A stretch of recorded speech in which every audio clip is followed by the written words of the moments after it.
الحمد للہ رب العالمین والصلاة والسلام علی رسولہ الکریم وعلی آلہ واصحابہ اجمعین۔ فقہ کا موضوع جو ہے فعل مکلف ثبوتاً او سلباً۔ ثبوتاً کا مطلب یہ ہے کہ جس کام کو کرنے کا حکم دیا گیا ہے، جس طرح کہ جس کے ساتھ جو ہے تکلیف ثابت کی گئی ہے، کل واجب والحرام، یہ مفہوم ہے ثبوت کا، یا سلب ثبوت جس طرح کہ مندوب اور مباح ہے۔ اصل میں یہ اعتراض کا جواب ہے۔ اعتراض یہ ہے کہ حیثیت کی جو قید ہے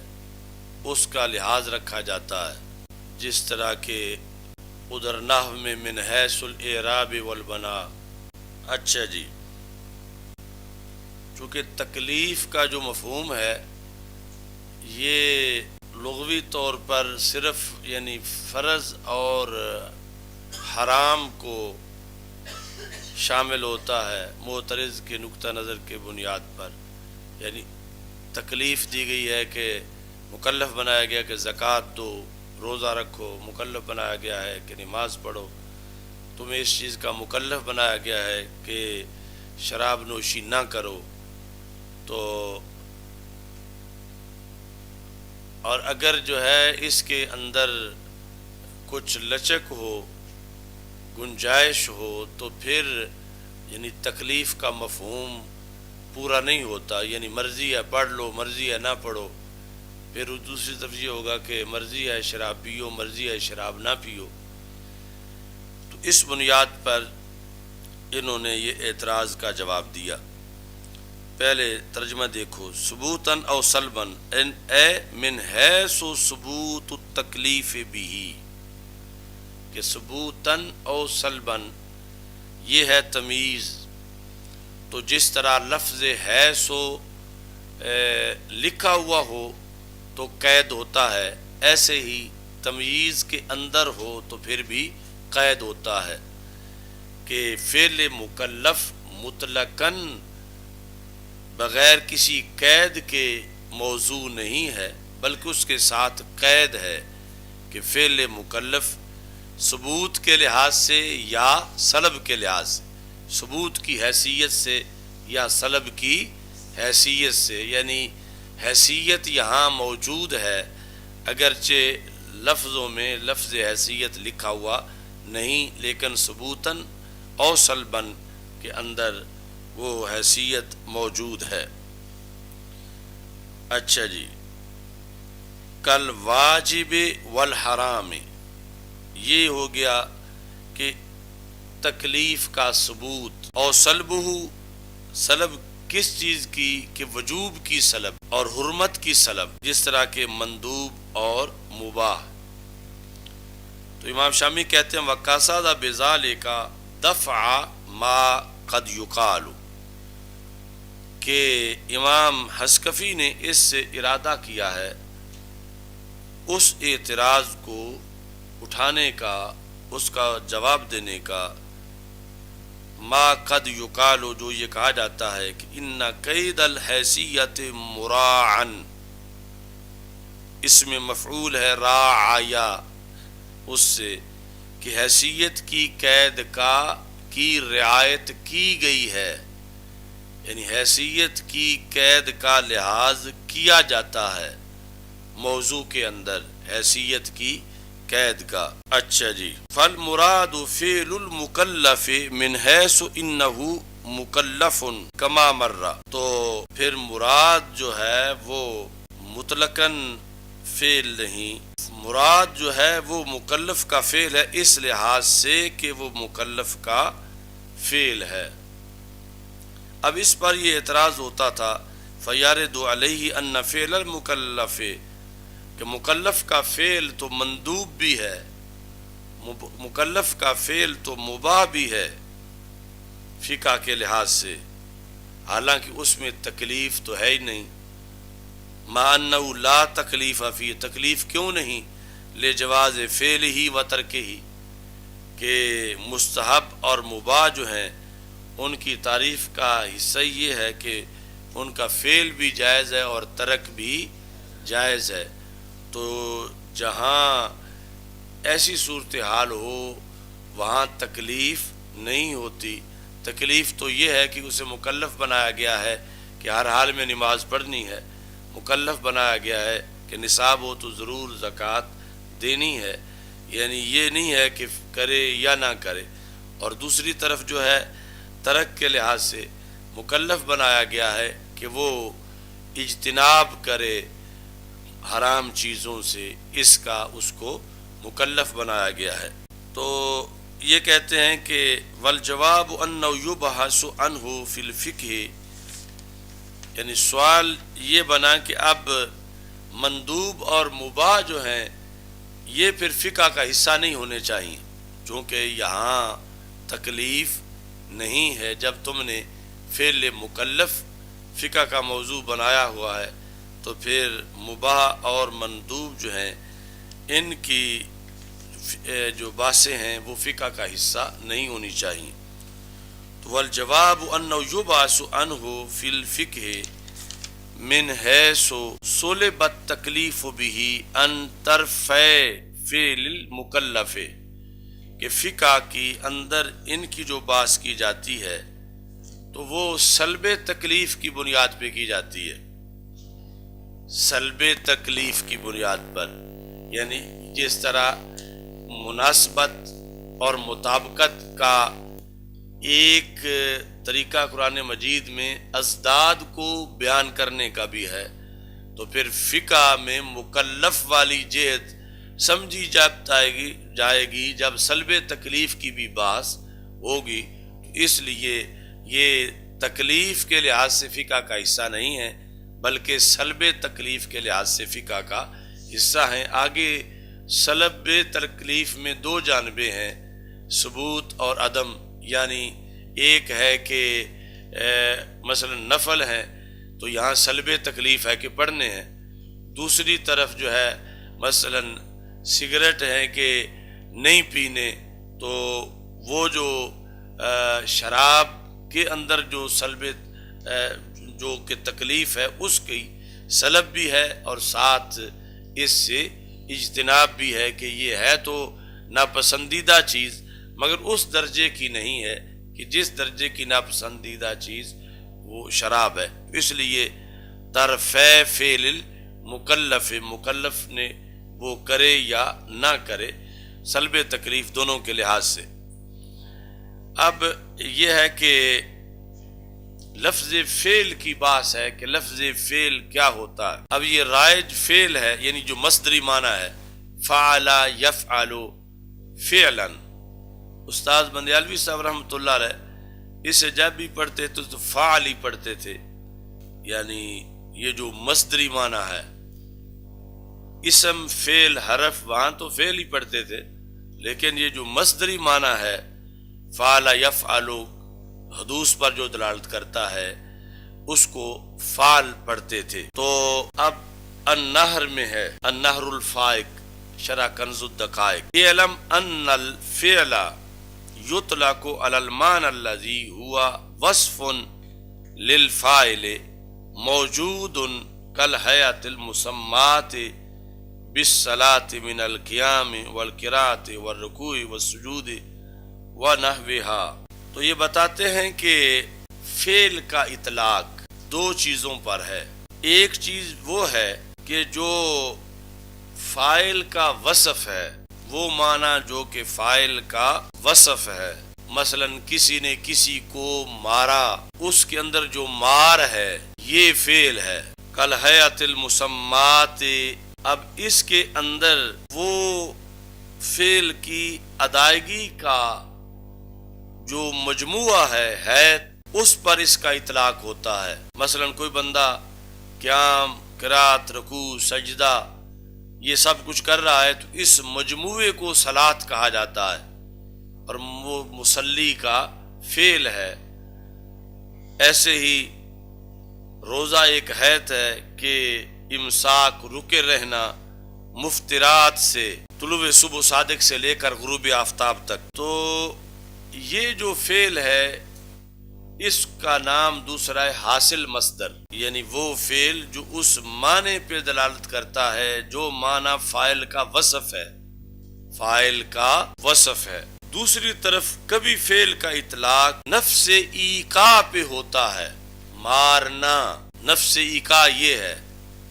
مارنا. وقد یطلق علی نفس ایقاء الفاعل ھذا المعنی، اس معنی مار والے معنی کو واقع کرنا، یعنی مار کو بھی فعل کہا جاتا ہے، مارنے کو بھی فعل کہا جاتا ہے. تو مار حاصل مصدر ہے اور مارنا مصدر ہے، اور دونوں پر ہی فعل کا اطلاق ہوتا ہے. وَيُقَالُ فِيهِ الْفِعْلُ بِالْمَعنَى الْمَصْدَرِ، یہ جو بعد والا ہے ایقا، نفس ایقا یعنی واقع کرنا کسی فعل کو. الذی هو احد مدلولی الفعل، کہ فعل کے اندر جو ہے وہ دو چیزیں ہوتی ہیں، ایک ہوتا ہے حدوث اور دوسرا، یعنی فعل سے مراد اب یہ ہے فعل اصطلاحی، دوسرا نسبت الی الفاعل، اور پھر آگے تفصیل میں ہوگا نسبت الی الزمان. تو اس بنیاد پر یہ جو ایقا والا فعل ہے مصدری معنی، یہ اعتباری ہے، اعتبار معتبر پہ موقوف ہے. اگر معتبر اعتبار کرے تو پھر تو یہ ہے، معتبر اعتبار نہ کرے تو پھر یہ اس کا کوئی وجود نہیں ہے. جبکہ جو فعل کا پہلا معنی ہے وہ عارضی نہیں ہے، اس کا وجود خارج میں موجود ہے. تو اس بنیاد پر انہوں نے باب قائم کیا اوپر، یعنی یہ جو سارے باب ہیں یہ محقق نے قائم کیے ہوئے ہیں، یہ مطلب کے ساتھ جو ہے، یعنی یہ خود امام شامی نے یہ قائم نہیں کیے ہوئے. اس واسطے دوسرے چھاپوں کے اندر یہ کوئی باب اس طرح کا مطلب کے ساتھ موجود نہیں ہے. وہاں مسلسل جو ہے وہ لکھا ہوا ہیڈنگ نہیں ہے اس طرح کی، جیسے اب یہاں مطلب الفرق بین المصدر والحاصل بالمصدر، اور آگے مطلب تعلم الفقہ افضل من قیام اللیل. یعنی یہ سارے محقق نے آسانی پیدا کرنے کے لیے کہ ایک ایک عبارت میں کتنا مسئلہ کون سا بیان کیا گیا ہے، اس لیے کیا ہے. تو کہتے ہیں تنبیہ، قال فی النہر، نہر الفائق میں ہے کہ جان لو کہ فعل کا اطلاق کیا جاتا ہے اس معنی پر وہ معنی جو وصف ہے فاعل کا اور موجود ہے. یہ مقابلہ ہے اگلی بات سے کہ جہاں فعل ہوگا مگر موجود نہیں ہوگا، یعنی وہ عارضی طور پر اس کا کوئی محل نہیں ہے، وہ اعتبار معتبر پر موقوف ہے کہ معتبر اعتبار کرے تو پھر وہ ہے، ورنہ وہ نہیں ہے. اور یہ جو فعل ہے حاصل بالمصدر، یہ جو ہے اس معنی پہ بولا جاتا ہے جو وصف ہے فاعل کا اور موجود ہے، جس طرح کی وہ حیت جس کا نام نماز رکھا گیا ہے، مسمات. یہ جس طرح کے ہمارے عرف میں رائج ہے کہ مرد کا جب نام لکھتے ہیں یہ اردو والے کوئی کسی ڈاکومنٹس کے اندر تو مسمى محمد خالد، اور عورت کا لکھنا ہو تو مسمات خالدہ، تو مسمات ایک واحد مؤنث کے لیے، لیکن وہ جو مذکر کے لیے ہوتا ہے وہ مسمى ہوتا ہے، مگر 99% سکول والے اسے مسمی پڑھتے ہیں. تو ہمارا وہ ایک مناظرہ ہوا تھا گجراں والا ساکھی میں، اس میں جو غیر مقلد مناظر تھا، ابھی شرائط طے ہو رہی تھی، تو اس نے نام پڑھے کہ ہماری طرف سے کون منتظم ہے اور کون مناظر ہے، کون صدر مناظر ہے. تو ان کا منتظم جو ہے اس کا نام محمد اشرف تھا، تو کہتا ہے ہمارا جو منتظم ہے مسمی محمد اشرف. تو اس پر ہی ہم نے پکڑ لیا کہ یہ مسمی جو ہے مسمی نہیں ہے بلکہ مسمى ہے۔ اچھا جی، تو کل ہیئت المسمات بالصوم، وہ ہیئت کہ جس کا نام رکھا گیا ہے روزہ، وہ کیا ہے؟ الامساک عن المفترات، روزہ توڑنے والی چیزوں سے، کھانا پینا اور جماع، ان سے رکے رہنا دن کی سفیدی میں۔ اب اس سفیدی کا لحاظ جو ہے، یعنی مطلب طلوع صبح صادق سے لے کر غروب آفتاب۔ وَهَذَا يُقَالُ فِيهِ الْفِعْلُ بِالْمَعنَى الْحَاصِلِ بِالْمَصْدَرِ، یہاں جو فعل کا اطلاق ہوتا ہے اس معنی میں جو کہ فاعل کا وصف ہے، جو کہ موجود ہے، اس کو حاصل بالمصدر کہا جاتا ہے۔ یہ فعل بمعنی حاصل بالمصدر ہے۔ وقد یطلق علی نفس ایقاع الفاعل، کبھی صرف ایقاع فاعل پر اس کا اطلاق ہوتا ہے، فاعل کے اندر موجود وصف پر اطلاق نہیں ہوتا، بلکہ فاعل کے وصف پر جو موجود ہے اس پر اطلاق نہیں ہوتا، بلکہ نفس ایقاع،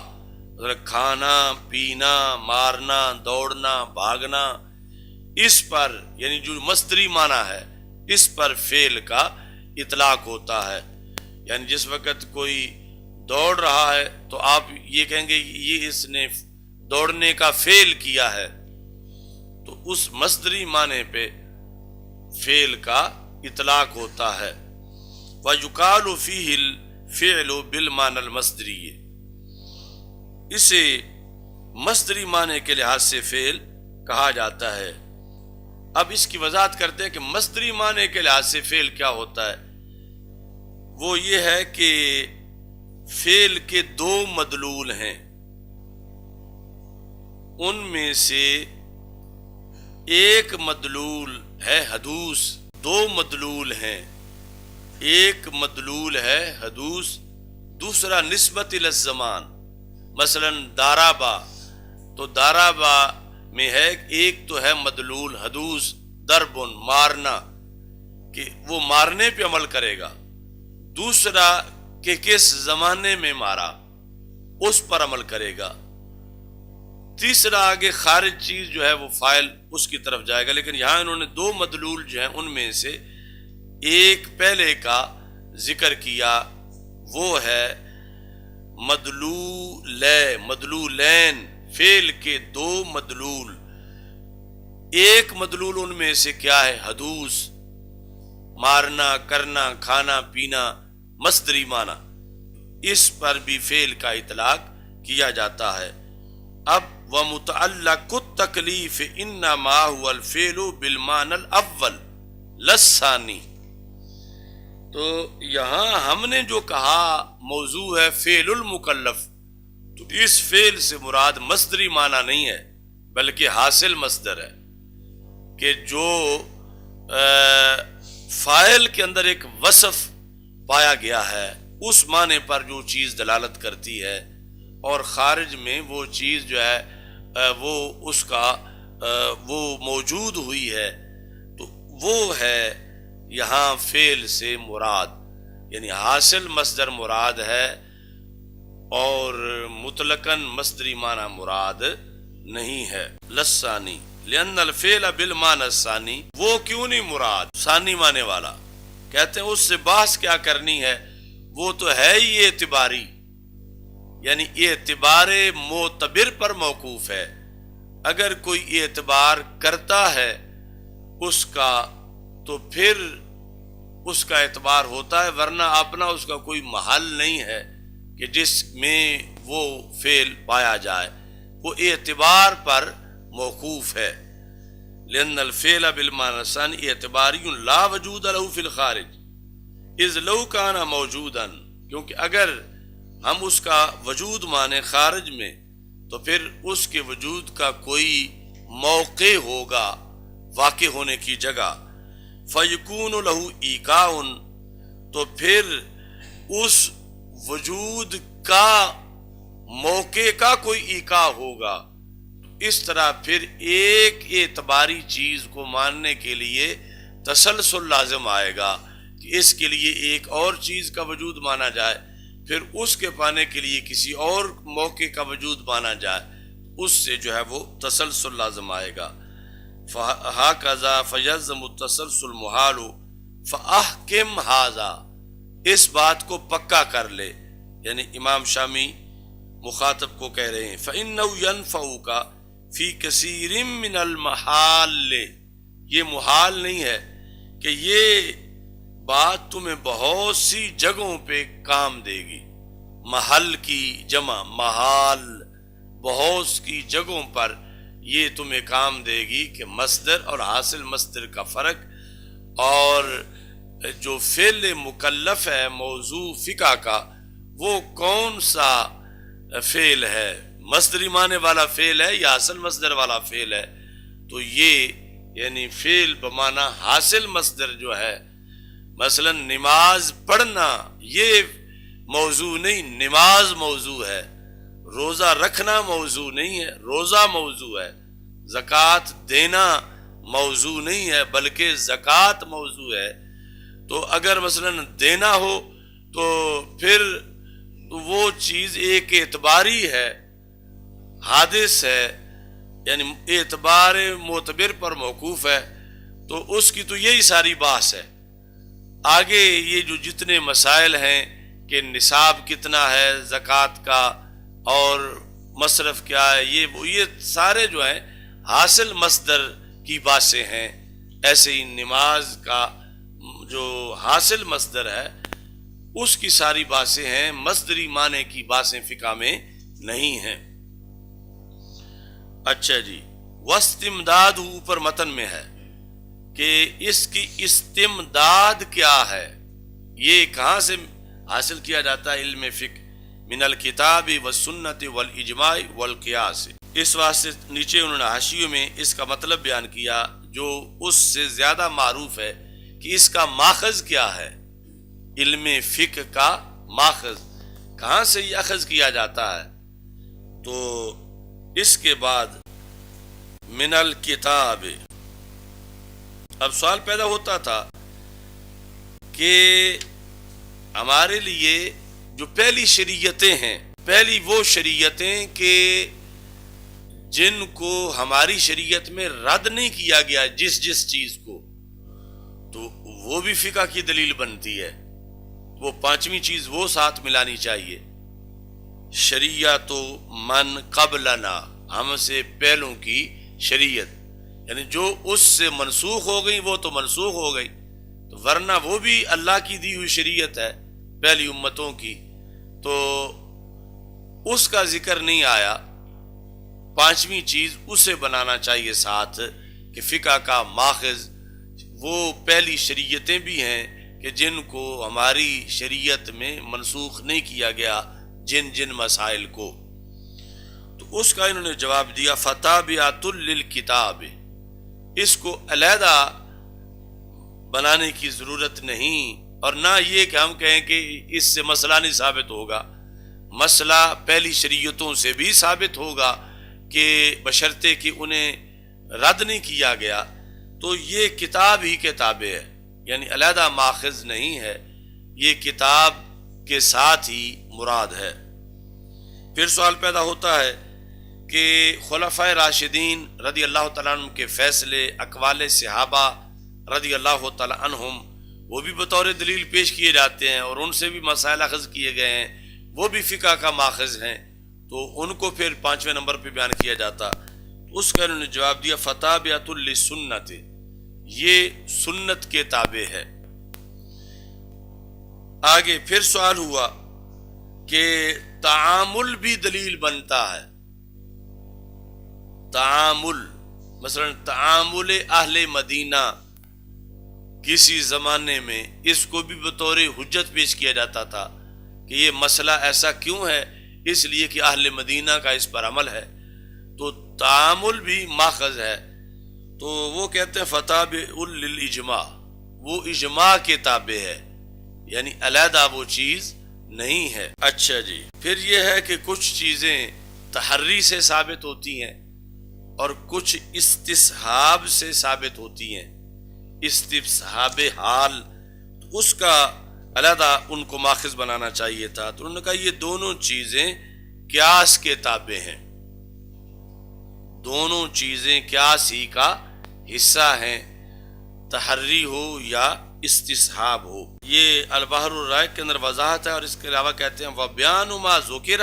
فِي كُتُبِ الْأُصُول۔ یہ جو ہم نے بیان کیا ہے کہ بنانے والوں نے تو 8 ماخذ بنا دیے، تو ہم نے کہا یہ 4 ہیں، اور باقی 4 کے جو توابع جن کے تابع ہیں وہ ذکر کر دیا۔ اس کی پوری بحث جو ہے وہ کتب اصول کے اندر موجود ہے۔ اب یہ غایاتہ،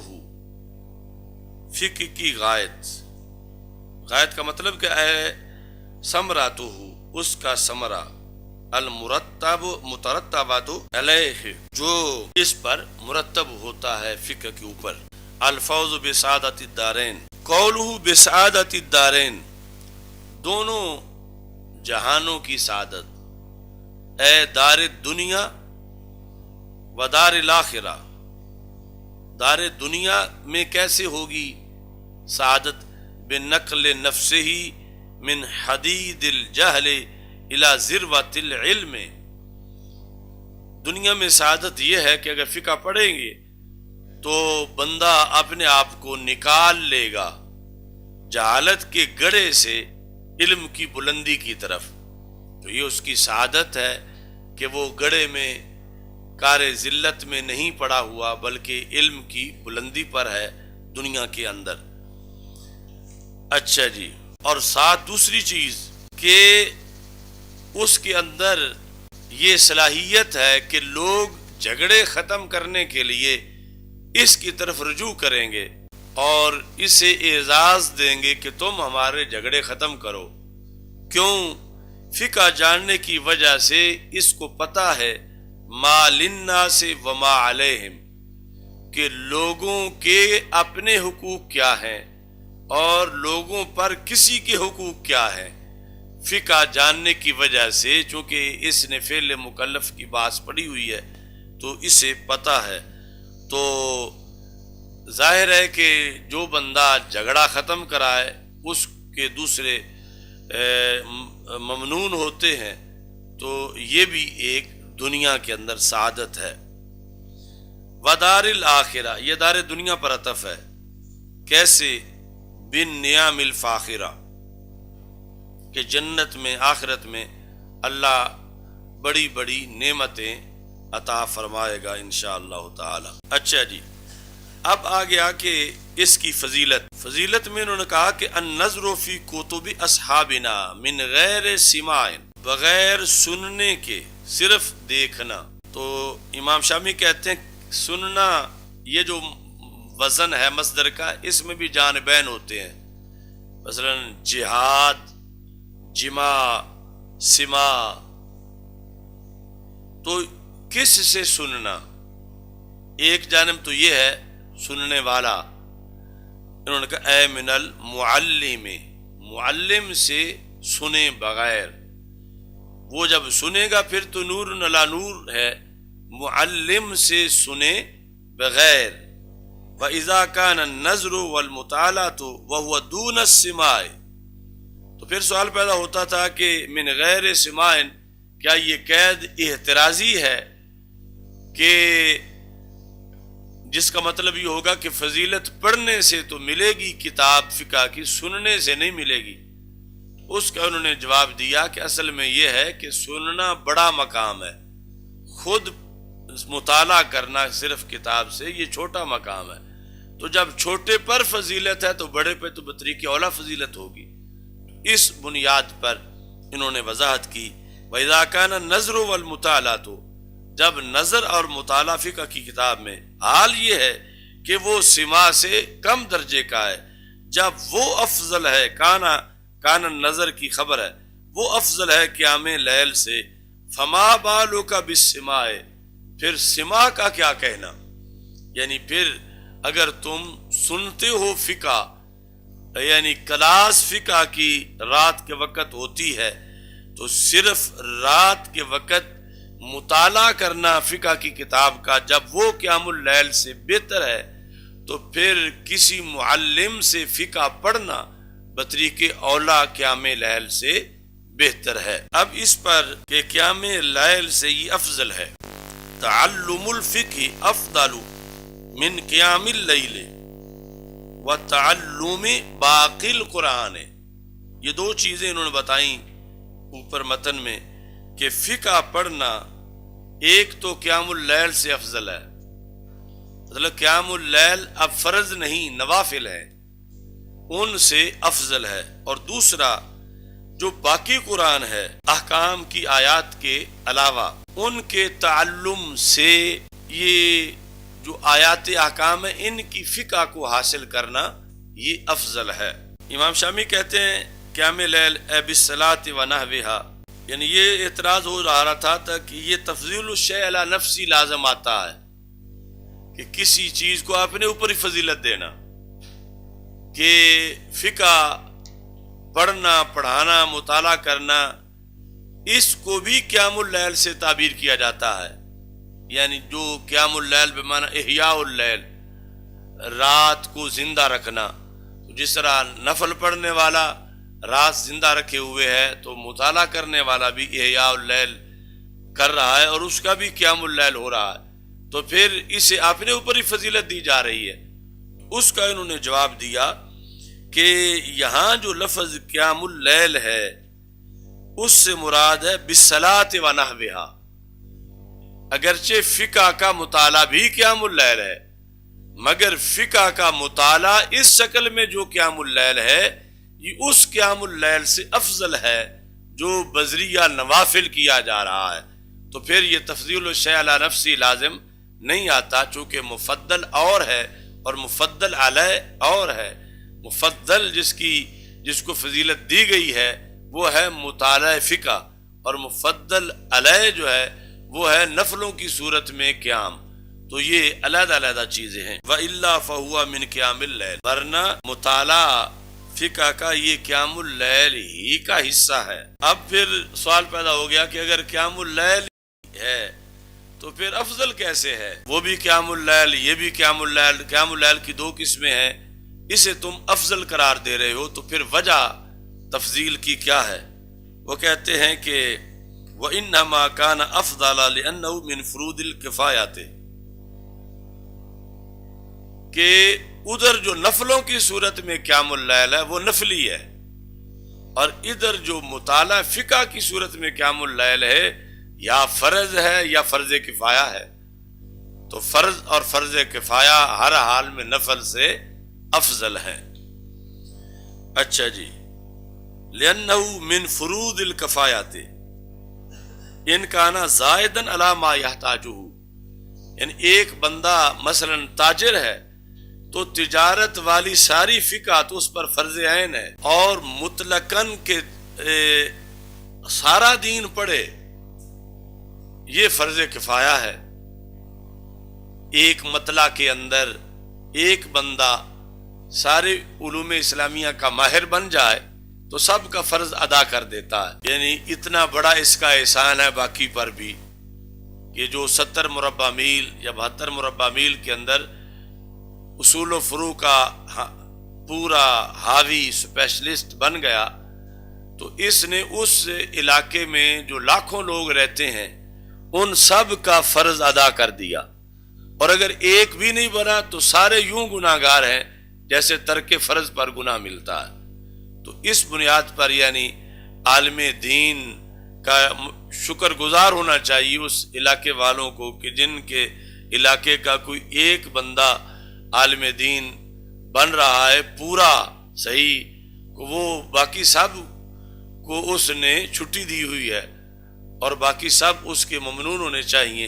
کہ یہ ہمارے حصے کا کام کرنے گیا ہوا ہے۔ تو یعنی ہر بندے کا جو شعبہ ہے وہ فرض عین ہے، یعنی جس طرح بالغ پر نماز فرض ہے تو نماز کا کیا علم بھی فرض ہے، اس کے مسائل جاننا۔ تو اس واسطے انہوں نے کہا ان کا نا زائدن علی ما یحتاجہ، اس فقیہ کی جو حاجت ہے کہ فقیہ مثلا تاجر ہے، فقیہ مثلا کاشتکار ہے،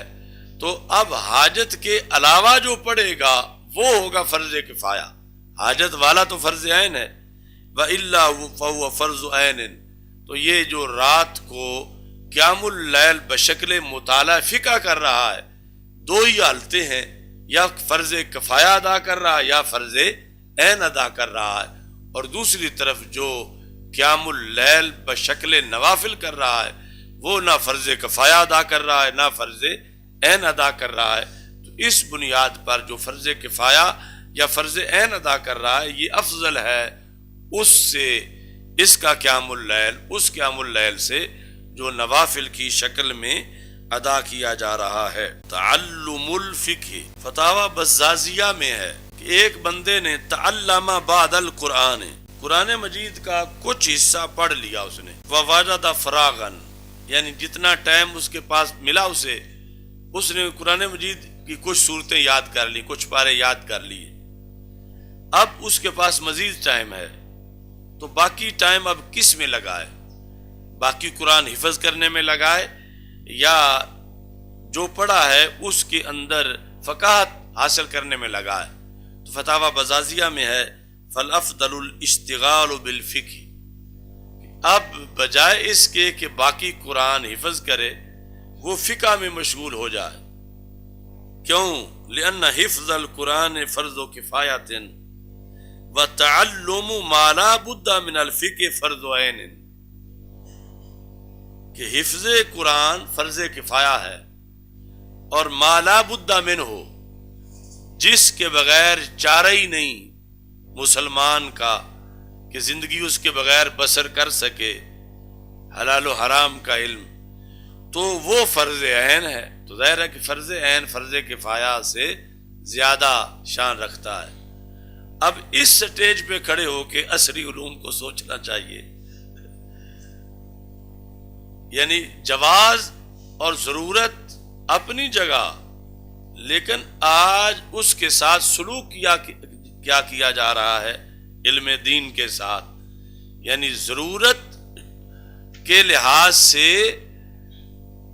جو ما لا بد منہ ہو، وہ جو فقہ ہے وہ تو حفظ قرآن چھوڑ کے بھی ضروری ہے کہ باقی حفظ نہ کرو، پہلے یہ پڑھو کہ ہمارے شرعی مسائل حل کیسے ہوں گے. تو جہاں حفظ سے ہٹا کے ادھر لگایا جا رہا ہے تو وہاں یعنی ادھر سے ہٹا کے سکولوں کی طرف کیسے لگایا جا سکتا ہے؟ اگر بیس کیمپ آباد ہو جائے تو یا اس کا پورا حصہ نکالا جائے. اب جو قوم کی پیداوار ہے مال کے لحاظ سے یا بال کے لحاظ سے، بال بچہ، تو اب مثلا 10 کروڑ بچے ہیں تو 10 کروڑ بچوں میں سے قوم نے 50 لاکھ بمشکل دین کو دیے ہوئے ہیں. اب تو عددی طور پر بھی حصہ نہیں دیا گیا دین کو، یعنی 10 کروڑ میں سے چلو 1 کروڑ باقی شعبہ جات کے لیے ہوتے، 9 کروڑ جو ہیں وہ یہ ما لا بد منہ پڑھتے. تو یہ تو پہلے ہی اتنی ٹیڑھی تقسیم ہے کہ جس دین میں یعنی حفظ، باقی کچھ حفظ کے بعد جو آیات احکام ہیں ان کے بعد باقی حفظ سے افضل ہے، بلکہ ضروری انہوں نے قرار دیا کہ حفظ کرنا فرض کفایہ ہے اور یہ دینی مسائل کے اندر مہارت یہ فرض عین ہے. چونکہ اگر آبادی میں تناسب لگایا جائے کتنے بالغ ہیں تو بالغ پر نماز فرض ہے تو نماز کے مسائل بھی فرض ہیں، کتنے صاحب نصاب ہیں تو پھر ان پر نماز کے ساتھ زکوٰۃ بھی فرض ہے تو زکوٰۃ کے مسائل بھی فرض ہیں، کتنے تاجر ہیں تو ان پر تجارت کے فرائض بھی فرض عین ہیں ساتھ. تو اس طرح یعنی جو فرض عین علم والا ہے تعداد، وہ ضروری نہیں کہ وہ بچے ہی ہوں مثلا 15-20 سال والے، یہ تو 50 والے پر بھی فرض ہے کہ اگر اب تک نہیں پڑھا اس نے تجارت کو اور کرتا تجارت ہے تو پھر تجارت پڑھے پہلے. یعنی حضرت عمر رضی اللہ تعالی عنہ نے اس لیے ٹیسٹ لیا طلباء کا نہیں، تاجروں کا۔ امام غزالی رحمۃ اللہ علیہ نے احیاء العلوم میں لکھا ہے کہ مدینہ منورہ کے بازار میں تشریف لے گئے تو پوچھا کہ مل بیع ومل بیع الباطل ومل بیع الفاسد ومل فرق بینہما، بیع کیا ہوتی ہے، بیع باطل کیا ہوتی ہے، بیع فاسد کیا ہوتی ہے، ان میں فرق کیا ہوتا ہے؟ تو اب جن کو جواب نہیں آیا ان کی دکانیں فوراً سیل کیں، اور صرف سیل نہیں کی، انہیں وہیں لٹا کے کوڑے مارے۔ ان کو کہا کہ تم اسلامی سلطنت میں جب تمہیں یہ مسائل ہی نہیں آتے تو تم خود بھی حرام کھا رہے ہو، اور جو تم سے خریدتے ہیں وہ بھی حرام کھا رہے ہیں، تو اتنا بڑا تم اسلامی سلطنت کو نقصان پہنچا رہے ہو کہ چونکہ تمہاری دکان جو ہے یہ وہ موگا ہے جو محلے کو سیراب کرتا۔ موگا تو جانتے ہو، نہر میں جہاں سے پانی کالی میں آتا ہے، تو سارا محلہ یہاں سے چیزیں خریدتا ہے، اور تمہیں پتہ ہی کوئی نہیں کہ حلال یعنی بیع باطل کیا ہے، فاسد کیا ہے، کیسے سودا جائز ہے، کیسے ناجائز ہے۔ تو اب یہ دیکھو کہ آج یعنی کیا ہے ہمارا حال، ہماری منڈیاں، ہمارے بازار، کیا کوئی ایسا کورس ہے کہ جس کو ضروری سمجھا جاتا ہے دکاندار بننے کے لیے کہ پہلے یہ پڑھے، لہذا چونکہ پڑھ چکا ہے لہذا دکاندار بنے؟ آج دکاندار بننے کے لیے چالاک ہونا تو ضروری ہے کاروبار کے لحاظ سے، باقی چیزیں، لیکن کیا اس کے پاس شرعی ڈپلومہ بھی ہے، یہ ضروری نہیں سمجھا جاتا۔ تو پھر خود بھی حرام کھائے گا، محلے والوں کو بھی، شہر والوں کو بھی، ملک والوں کو بھی، یعنی اپنی مرضی دیکھیں گے کہ دکاندار بھی راضی ہے، گاہک بھی راضی ہے، لیکن شریعت تو کہتی ہے اللہ اور اللہ کا رسول بھی راضی ہوں صلی اللہ علیہ وسلم، تو پھر سودا ہوگا۔ تو اس بنیاد پر یعنی یہ بہت بڑا ظلم ہے۔ سب سے پہلے تو عددی طور پر دین کے علم کا جو حصہ بنتا ہے وہ نہیں دیا گیا، اور پھر جو دیا گیا جتنے پڑھنے آئے ان کو پھر معاشرے کے اندر ویسے ڈی گریڈ کیا گیا کہ اگر گھر سے 4 بچے سکول جاتے ہیں، ایک مدرسہ آتا ہے، تو سکول والوں کو ترجیح دی جائے گی کہ ان کے کپڑے اچھے ہوں، ان کا کھانا وقت پہ ہو، اور یہ چھٹی نہ کریں، اور مدرسہ والا جو ہے وہ روزانہ ہی اس کو گھر کا کام پڑا ہوا ہے کہ باقی جو ہے وہ تو ان کو تو چھٹی نہیں ملتی، بڑی سختی ہے، اور وہاں اتنے لاکھ روپے فیس دینی ہوتی ہے تو چھٹی کیوں کروائیں، اور ادھر جو ہے وہ چھٹی ہضم ہو جائے گی۔ تو اس طرح کر کے پھر آگے حکومت اب اس کو یعنی جب اتنا ظلم بالائے ظلم بالائے ظلم بالائے ظلم کرنے کے بعد پھر وہ کہتے ہیں کہ یہ جو اتنے تھوڑے سے مجموعی آبادی سے نکل کے اور ساری ضرورتیں پوری کر کے پھر تھوڑے سے آئے ہیں، تو یہ بھی اب ساتھ دوسرا بھی پڑھیں، یعنی یکساں نصاب، یہ بھی اتنا جتنا ایک انجینئر پڑھتا ہے،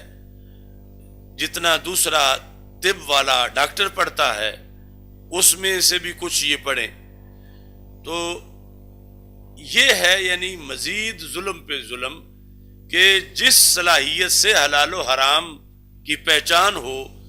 وہ تو مشکل سے پہلے بھی مشکل ہے کہ پیدا ہو پڑھنے والوں میں، یا کتنے فیصد میں پیدا ہو، اور یہ اوپر مزید یہ چاہتے ہیں کہ یعنی یہ نہیں پیچھے امریکہ، برطانیہ، یورپی یونین، کہ اگر ان کو پوری سمجھ آ گئی تو پھر تو یعنی یہ علم ایسا علم ہے کہ کروڑوں ایٹم بم بھی اس کا مقابلہ نہیں کر سکتے، یعنی جب یہ پکا کسی کو آ جاتا ہے تو وہ ہزاروں امریکہ کے سامنے اکڑ جاتا ہے۔ تو یہ ان کا ہے کہ انہیں آئے ہی نہیں، اور جب ان کے اندر مہارت ہی نہیں ہوگی، اور جب غذا خوراک مسلمانوں کی حرام سے پاک نہیں رہے گی، معاشرے میں حرام کی کثرت ہوگی، تو پھر قوت کہاں سے آئے گی؟ یعنی جو قوت ایمانی ہے اس کے لیے تو لقمہ حلال ہے، اور اس کے لیے ماحول کی تطہیر ہے، معاشرے کی تطہیر ہے، یا جو کرنٹ ایشوز ہیں فوراً ان کے لحاظ سے خود بچنا ہے، اوروں کو بچانا ہے، اور جب ایسی صلاحیت ہی نہیں ہوگی، یعنی یہ جو علم ہے یہ مطلب بچہ بچپن میں یوں ہے جس طرح کہ جب پیدا ہوتا تو آنکھیں بند ہوتی ہیں، پھر آہستہ آہستہ آنکھیں کھلتی ہیں، پھر اس کو آہستہ آہستہ پہچان شروع ہوتی ہے، پھر اس کے باقی حواس آہستہ آہستہ وہ پورے کام کرنا شروع کرتے ہیں، پھر جا کے آگے علم و حکمت کی طرف چلتا ہے۔ تو اب ایسے ہی یعنی جو علم کی آنکھیں کھلتی ہیں، یعنی مدرسہ میں کوئی داخل ہوا، پہلے تو سب کی آنکھیں بند تھی اس بچے کی طرح، پھر جو ہے اس نے آنکھیں کھولی، کچھ پڑھا صرف و نحو کو، اب آگے اس کے جو حواس ہیں علمی طور پر وہ کام کرنے لگے۔ تو ویسٹ کا یہ مطالبہ ہے کہ ان کی آنکھیں کھل بھی جائیں تو ویسے کھلیں جیسے چھوٹے بچے کی کھلتی ہیں، اور ابھی اس کو پہچان پوری نہیں ہوتی کہ میرے لیے مفید کیا ہے اور نقصان دہ کیا ہے، لہذا وہ انگارہ بھی ہاتھ میں پکڑ لیتا ہے۔ تو اس حد تک ہی ان کا علم رہے، اس سے اگلی حد تک کہ آنکھیں اندھیروں میں بھی دیکھ لیں۔ یعنی عالم اور جاہل کا یہی فرق ہے کہ جاہل دن میں بھی یوں ہے جیسے اندھیرے میں ہے، یعنی اسے معلومات نہیں، اور عالم رات میں بھی یوں ہے جیسے روشنی میں ہے۔ تو اس نے رہنمائی کرنی ہے اس کی، یہ دین میں فریضہ ہے اہل علم کا، اس لیے مقام بڑا ہے کہ اس نے اندھوں کی رہنمائی کرنی ہے، اس نے اندھیرے میں چراغ جلانا ہے۔ اور جب یہ اندھوں کی رہنمائی کرنے والا ہی اندھا رہ جائے اور اندھیروں میں چراغ جلانے والے کے پاس ہی چراغ نہ ہو، تو پھر وہ جو نبوی مشن ہے اس کے مطابق پھر رہنمائی کیسی ہو سکے گی؟ تو یہ ان کا اصرار ہے امریکہ کا اور یورپی یونین کا کہ ٹھیک ہے یہ عالم بن بھی جائیں تو ایسے نہ بنے کہ اندھیرے میں یہ اوروں کو روشنی فراہم کر سکیں، مسائل کا یوں حل کر سکیں، اتنی ان کی مضبوط صلاحیت ہو۔ ایسا نہ ہو کوئی تھوڑا، جس طرح مثلا ایک بندہ چننا ہوتا ہے کہ کچھ نظر آتا ہے کچھ نظر نہیں آتا، کہ تھوڑا بہت یہ گزارا کر لیں، یا اندھوں میں کانا راجا جو ہے، تو پورے متباہر علماء نہ بنے۔ تو چونکہ یہ علم جب پورا آ جاتا ہے تو کسی مادی قوت میں یہ طاقت نہیں کہ وہ اس کا رستہ روک سکے اور اس کا مقابلہ کر سکے، یہ کسی کے بس میں نہیں ہے۔ علم اتنی بڑی پاور ہے، اتنا بڑا اس کے اندر حقانیت کا جذبہ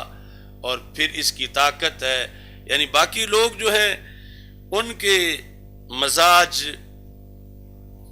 الا ماشاء اللہ، یعنی اغراض دنیا وہ چمٹی ہوئی ہیں ہر طرف سے، پاؤں کو بچوں کی فکر، اپنے عہدے کی فکر، اپنے جاب کی فکر، روزگار کی فکر، کاروبار کی فکر، صحت مرض، یہ ساری فکریں۔ تو اسے کوئی بلا رہا ہے آؤ میری مدد کرو، وہ پاؤں کھینچ کے رکھنا چاہتا ہے لیکن ساری اغراض اس کو نیچے کھینچتی ہیں کہ تو نے گھر سے باہر کہاں جانا ہے۔ اور پھر آگے جب یہ ہے کہ جو بلا رہا ہے جدھر جانا ہے ادھر ہو سکتا ہے آگے سے ڈنڈا لگے، ہو سکتا ہے سر پھٹ جائے، یا ہو سکتا ہے جان ہی نکل جائے۔ اب مزید یعنی صرف پاؤں کی زنجیریں ہی نہیں، اوپر کمر سے بھی کسی نے پکڑا ہوا ہے۔ تو دوسری طرف للہیت ہے، یعنی جب کوئی خاص وقت ہو تو اسے ان میں سے کوئی چیز رکاوٹ نہیں بنتی، اور اس کے لیے اس میں ایک لذت ہے، اس میں ایک سرور ہے کہ باطل سے وہ ٹکرائے اور دین کے غلبہ کے لیے وہ کام کرے۔ اس کے اندر بنیادی چیز جو ہے اسے روکنے کے لیے نصاب یکساں وہ بنانا چاہتے ہیں، مگر قیامت تک بھی نہیں بنا سکتے۔ مثلا وہ جو 50 کروڑ ہے بچہ، 10 کروڑ، اس میں سے جو ہمارے والے ہیں مثلا 1 لاکھ، ان 1 لاکھ کو ان کا نصاب اگر دے بھی دیں تو وہ ہمارے والا کیسے اٹھائیں گے؟ یعنی ان کے لیے تو بڑا مسئلہ ہے، کیونکہ وہاں انہوں نے 1,00,000 کم 10 کروڑ ان کو قائل کرنا ہے، ان کو سیٹل کرنا ہے۔ چلو 10 کروڑ نہ بھی ہوں، ان میں سے 2 کروڑ کو بھی یہ اٹھانا پڑ جائے، چلو سارا نہیں، صرف گردانہ ہی پڑ جائے تو وہ تو گردش میں آ جائیں گے۔ اگر صرف کانوچا کھوالی یا نحوے میری ان کے لیے ہو تو اس واسطے یہ یعنی ایک ایسا گورکھ دھندا یہ شروع کرتے ہیں جس پہ پورا نہیں اتر سکتے، نہ نافذ کر سکتے ہیں، نہ چلا سکتے ہیں۔ اور یہ جنگ آزادی سے لے کر یعنی 1857 سے لے کر یہ کوشش ہوتی آ رہی ہے کہ ان کو کچھ کنٹرول کرو۔ یعنی کنٹرول تب ہی ہے کہ جب جو وقت کا فتویٰ ہے وہ نہ دے سکیں، جو وقت کی ضرورت ہے، جو وقت کا علاج ہے مریض قوم کا، وہ دوائی نہ دے سکیں، اس لائق ہی نہ ہوں کہ یہ تشخیص کر سکے کہ مرض کیا ہے۔ اگر کر لیں تو پھر ان کے سورسز ہی نہ ہوں کہ وہ دوائی تیار کر سکیں جو قوم کی سستی دور کر سکے۔ تو یہ ہے یعنی پیچھے ان کا منصوبہ۔ تو یہاں پر اب دیکھ لو کہ حفظ باقی سے، کہ باقی حفظ نہ کرے، یہ پڑھے کہ اسلام پہ حملہ ہو جائے تو علمی طور پر اس کا جواب کیا دینا ہے۔ اور یہ بیس ہے، یعنی اگر 1 کروڑ بندہ بھی اٹھ کھڑا ہو دین حق کے لیے کمر بستہ ہو کر جان دینے کے لیے، لیکن جان کسی غلط رستے میں دے آئیں تو وہ جان دینے کا تو کوئی فائدہ نہ ہوا۔ تو سب سے پہلے یہ پہچان ضروری ہے کہ جو جہاد شروع کر رہے ہیں وہ جہاد ہے یا فساد ہے، وہ کیا چیز ہے۔ تو اس کے لیے یعنی یہ ادراک ضروری ہے، کیونکہ جب اگر غلط رستے پر چل کے جانے دے کے واپس لوٹے تو پھر وہ قوم اتنی باغی ہوگی کہ اتنے غلط رستے پہ ہم سے قربانی لی، اب ہم کیسے آگے قربانی دیں یا ہماری نسلیں کیسے دیں، کہ اس پر تو فائدہ مرتب نہیں ہوا، یا پھر قیامت کے دن تو کم از کم افسوس ہوگا کہ ہمارا تو قبلہ ہی درست نہیں تھا، ساری رات ہم نماز پڑھتے رہے ہیں اور صبح پتہ چلا ہے کہ وہ منہ دوسری طرف تھا۔ تو اس لیے یعنی اس ساری جد و جہد جو غلبہ اسلام یا نظام مصطفیٰ صلی اللہ علیہ وسلم کی جو جد و جہد ہے، اس کے اندر بنیادی کردار علوم میں ثقافت اور رسوخ کا ہے کہ یہ ہو اور اس سے راہ کا تعین کیا جائے، تاکہ کل آج جسے خوش ہو کہ اچھا کہہ رہے ہیں اسے ہی کل برا نہ کہیں جب پردہ ہٹے اور دین کی روشنی سامنے آئے۔ تو ہمارے بچپن میں وہ تقریر کرتے تھے مولانا عبدالستار نیازی رحمۃ اللہ علیہ، اور پھر ہمارے استاد بندیالی صاحب بھی رحمۃ اللہ علیہ کئی بار اسباق میں کہتے تھے کہ اگر یہ جو نام نہاد سیاسی لوگ ہیں یہ کسی دن یہ کہہ دیں کہ یہ علماء روز ہم سے حکومت مانگتے ہیں، چلو یہ لو حکومت، تو بتاؤ یہ چلائیں گے کیسے؟ ان کے پاس اپنی فقہ سے آج کے مسائل کا انہوں نے کیا حل نکالا ہوا ہے، یا کتنے ایسے بندے ہیں جو فوراً قانون سازی جدید مسائل کی قرآن و سنت سے کر لیں گے۔ اگر وہ 1 مہینہ دے دیں چلو کر لو، اور یہ 1 مہینہ میں کتابیں بھی جھاڑ کے نہ رکھ سکے، یعنی یہ وہ کہتے تھے کہ تم پہلے اپنی صلاحیت تو پوری کر کے رکھو، اگر تمہیں نوبت ملتی ہے، یہ نہیں کہ ان کے پاس ہے کچھ نہیں یا یہ کر نہیں سکتے، لیکن ان کے پاس اگر پورے ملک میں 1 2 4 5 ہی ہوں تو وہ اس کو کس چیز کا وزیر بنائیں گے؟ وہ تو اس کے لیے پھر آگے عوامی خدمت کے لیے جو ٹائم وہ لگائے، یا اپنے اصول فرامین کہ جو موجودہ نظام سے ہٹ کر اصل اسلام کا نظام ہے وہ تیار کریں۔ تو اس لیے یعنی ہزاروں سپیشلسٹ ماہرین پہلے موجود ہونے چاہیے اس تیاری پر کہ کل موقع ملا تو نظام مصطفیٰ صلی اللہ علیہ وسلم نافذ کرنا ہے، اور اگر وہ ملے تو پھر پٹھان کی طرح، کوئی پٹھان ہو تو وہ غصہ نہ کرے، ویسے